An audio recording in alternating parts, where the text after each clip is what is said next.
Thank you, Jörg, for a really nice presentation and a great way to kickstart the session. My focus will be also on the clinical aspects and applications of the Osstell and ISQ technology. Before I do that, I'm going to tell you a little bit of a story about myself, even though excuse me, I work and live in Los Angeles currently. I was born and raised in Barcelona, Spain. And in our culture, we have this phenomenon called castells, or the human towers. This is a cultural event that has been regarded by the United Nations as one of the tangible events in humanity, and we are very proud of this. And this consists of these groups of people, and this tradition dates back to the 18th century. It was performed after a religious celebration. They would gather around upwards of 800, 900 people, and they would form a base and then slowly start building some levels up to 10 stories high. The culmination of this event is when the little guy that you saw goes all the way up to the top, waves to the crowd, and then comes back down. This is really rewarding, and if you've never seen this, I strongly encourage you to stop by Barcelona and see this event live. But there's one caveat to this. This entire event relies on one thing, and that is stability. If there is no stability of this tower, the catastrophic outcome is, as you can imagine, tremendous. These little guys can fall from really high, and unfortunately the incidence of serious injury is up to 17%, so that's pretty high. So I wish that we had something like an Osstell device that we can apply to the castells. But today, obviously, we're not going to build any human towers here. So don't worry, we're not going to ask for any volunteers. But on the other hand, we're going to talk about the importance of implant stability measurements to optimize patient outcomes.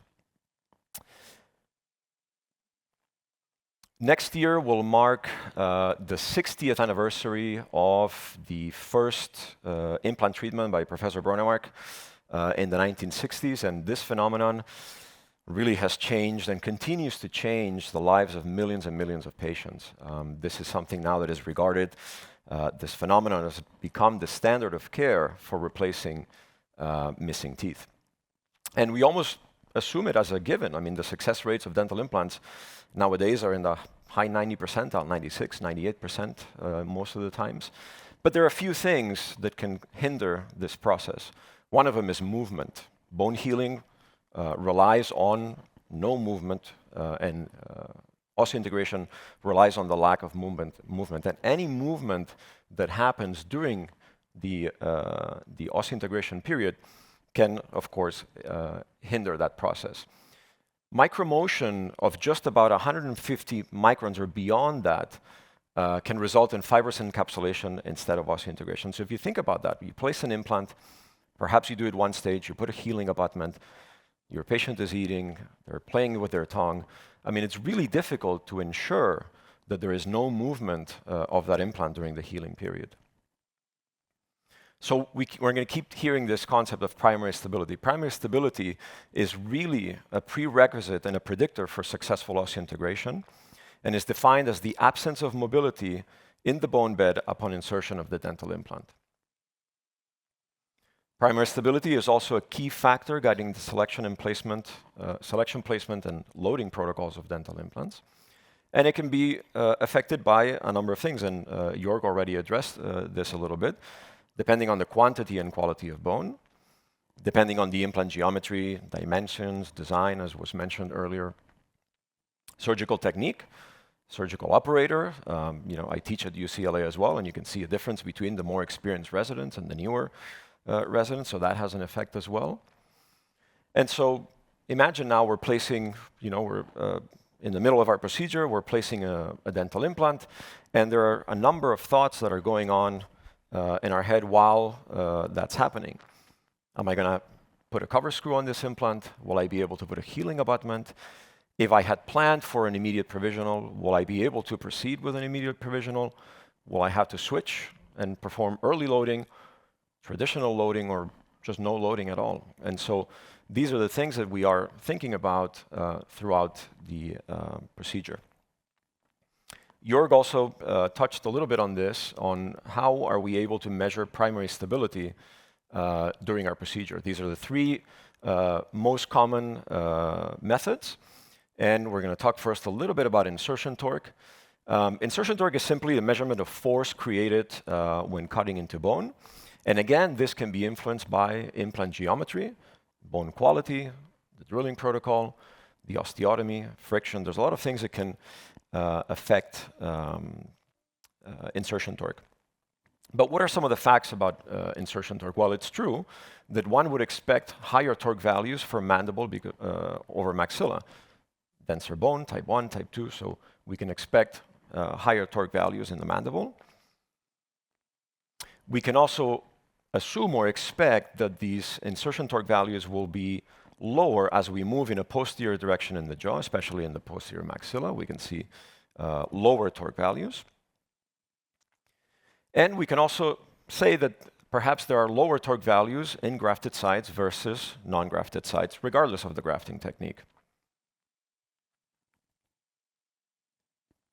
So what are some of the limitations of insertion torque? Where really it's not possible to identify sites that are at risk for implant failure. Yes, of course, it gives us a good indication of what the bone feels like at the moment, but it's not really telling us much. And at the same time, insertion torque is unable to establish a low limit value of that cutting torque in order to achieve successful osseointegration. So in conclusions, cutting torque measurements are a good indicator of bone quality, we know that, but it fails to predict implant outcome. What about the Periotest? This is a device that was intended to be used around teeth, and it works on the quantitative measurements of the damping characteristics of the periodontal ligament. As you know, the tooth has a little bit of movement, and so this Periotest device would strike the tooth, and it would come back and it would measure the amount of movement on a tooth. The PTV values range from -8, which is low mobility, to up to 50, which is high mobility. But this was a device that was intended to work around teeth, not around dental implants. So what are some of the facts around the Periotest? Well, Periotest scores we know that have limited clinical value for the judgment of the degree of osseointegration. We know that single measurements do not allow for any prognosis for implant stability. And there's a lot of limitations with the Periotest. If you're familiar with the device, it depends on a lot of things. The angulation of the handpiece, theoretically, you have to be parallel to the floor when utilizing the device. The striking distance makes a difference. The impact level, at what point of the tooth you are striking. So there's a lot of limitations with the Periotest. And so in conclusion, Periotest, there is no evidence that it provides any valid means to define primary stability. And there is no evidence that a single measurement using the Periotest device provides any predictive value of implant outcome. And that brings us to our last method, which is resonance frequency analysis, which is why we are here today. RFA was introduced in 1994 by Neil Meredith, and it works under the principle of a tuning fork. Very simple mechanism. You have this transducer, or called SmartPeg, that is attached to the implant. The device produces an excitement in vibration in kilohertz, and that comes back to the device, and it gives us a number referred to as the implant stability quotient, or ISQ, ranging from 1 to 100. This device is very sensitive. This is a study that demonstrated the sensitivity of the device. So what they did is they had these implants placed in an aluminum block at different heights above the crest, let's say, from 1 millimeter to 5 millimeters. And they saw that there were significant differences in ISQ readings of the same length implant, but at different exposures above the block. So the device is really able to pick up these differences. Also, the longitudinal changes of this device have been studied. In this particular case, it was in rabbit tibia, and they took ISQs at different time points during healing period, up to 120 days afterwards. And they saw that there was a significant increase in resonance frequency after 14 and 28 days.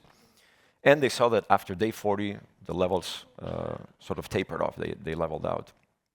So what this means is, clinically, is that one can expect a decrease in ISQ values during the first 2 to 4 weeks, and that makes sense because, as you know, initially we have a mechanical stability or mechanical retention of the implant upon insertion into the bed bone, and then as the osseointegration and remodeling occurs, there's a dip in that initial stability, and then it slowly and gradually increases to the initial levels until we see a complete recovery of these readings.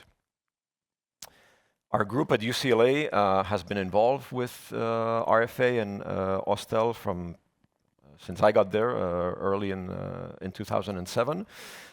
We've looked at many different aspects of the technology. We have presented at several meetings. We have published a few papers, and I'm very proud to say that one of our papers is actually was chosen to be utilized as a means to come up with the ISQ scale, which we're going to talk about as well. So we definitely believe in the technology. Our residents are instructed on the technology from the get-go, and me personally, in my practice, I don't place an implant without using this technology. So how do we use Osstell? Well, we can do 3 things with it. We can determine our placement protocol, as I mentioned. We can use it to verify or not the osseointegration. And we can also monitor osseointegration, or we can use it to identify problems during the healing period.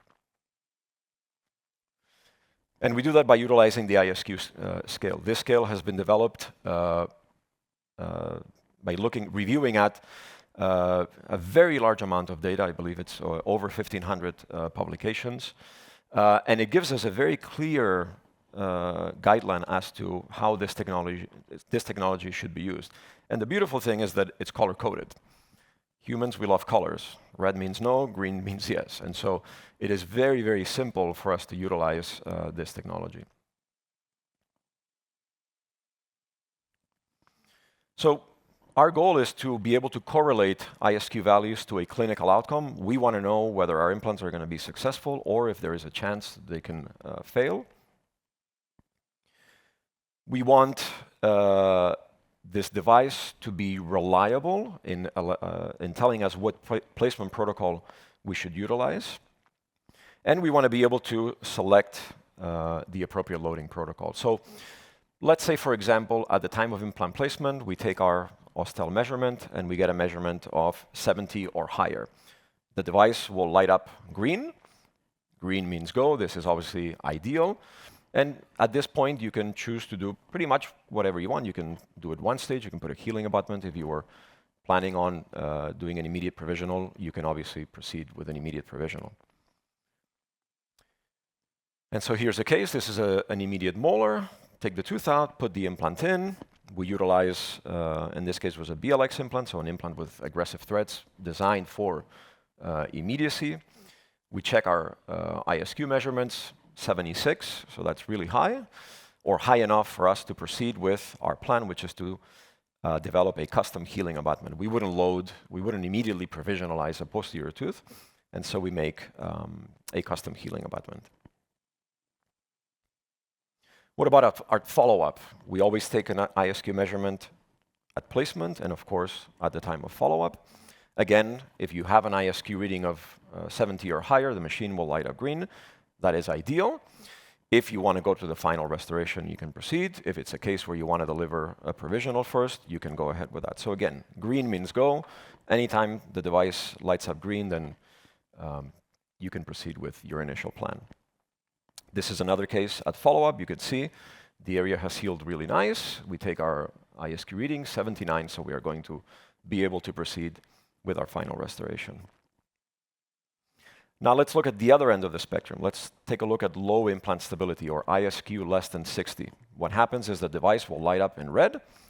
Red is always no-go, so we need to know immediately, if this is at the time of placement, that the implant is at risk. Perhaps, or the recommendation is to proceed with a 2-stage approach or submerge the dental implant. We do not encourage to use a healing abutment, and of course, one would not want to load this implant, especially if it's a single unit. Even if we're talking about a full arch, if they are not stable, then we would not proceed with any loading. So here's our case. This is an anterior implant, a narrow diameter implant. We're going to need to do some grafting on the buccal. We take our readings, 56. This is a low reading. The device lights up in red, so we're going to place a cover screw, we're going to graft, and we're going to let it heal and come back. What about at follow-up? If I uncover that case and I take an ISQ again, and my ISQ is less than 60, I know that something is happening. The implant is at risk. Is it that the implant is failing?